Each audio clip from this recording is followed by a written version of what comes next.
CBSE class 8चा we distribute येट things multiply हा आपण चॅप्टर करतो आहे. एकदम सोपा आणि सिस्टमॅटिक वेने केलं की आपण व्यवस्थित ह्याच्यामधली सगळी गणितं सॉल्व करू शकतो. तर आता आपण हे पेज 143वरचं हे जे आहे expand following प्रॉडक्टमधलं -5 + b × c + d हे गणित सॉल्व करतो. हे सिस्टमॅटिकरित्या सॉल्व केल्यानंतर कुठेही आपले मार्क कट होत नाहीत आणि आपल्याला व्यवस्थित ह्याच्यामध्ये पूर्ण मार्क मिळू शकतात. मग आता आपल्याला ह्याच्यामध्ये दाखवायचं की phi a ने आपल्याला c + d ला मल्टिप्लाय करायचं आहे आणि b ने मल्टिप्लाय करायचं आहे या ह्याला पूर्ण. मग आता लिहिताना आपण हे इथे मोठं ब्रॅकेट वापरायचं. पहिला आपला नंबर आहे -phi a, मी लिहिणार -phi a इंटू माझं हे c + d ला मला मल्टिप्लाय करायचं आहे. c + d हे स्मॉल ब्रॅकेट क्लोज, मोठं ब्रॅकेट बंद केलं. आता इथे साईन आहे प्लस, सो माझं इथे साईन येणार प्लस. माझं दुसरं नंबर आहे ब्रॅकेटमधला b, सो अगेन मी मोठं ब्रॅकेट ओपन करते. इथे मी लिहिणार b मल्टिप्लाय बाय अगेन माझं कॉमन टर्म आहे c + d, त्याला मिळणार c + d. छोटं ब्रॅकेट क्लोज, मोठं ब्रॅकेट बंद केलं. जेव्हा तुम्ही असं सिस्टमॅटिक करत जाल तेव्हा याच्यामध्ये कुठेही काही चुकी होण्याचं काही प्रश्नच येणार नाही.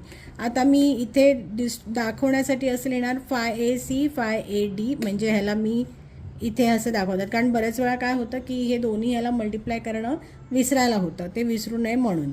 मग आता ह्याला एक्सपांड करत राहायचं, स्टेप बाय स्टेप करत जायचं. प्लस मायनसचा फक्त ध्यानात ठेवायचं की हे गणित एकदम सोपं आहे. मग लिहायचं phi a × c प्लस इथे येणार -phi a × d plus same इथे येणार b × c plus b × d.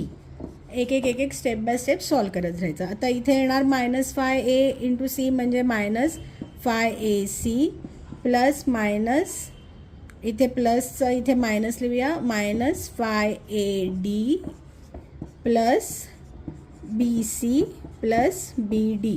आता मी हे ब्रॅकेट्स पण ओपन करून टाकते, म्हणजे माझा आन्सर येणार -phi a c -phi a d plus b c plus b d. So इतक्या सोप्या प्रकाराने आपल्याला याचं आन्सर आलेलं आहे. काहीच नाही आहे, स्टेप बाय स्टेप फक्त सॉल्व करत जायचं.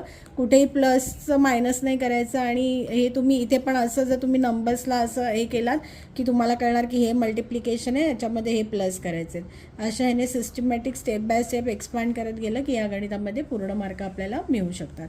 थँक्यू.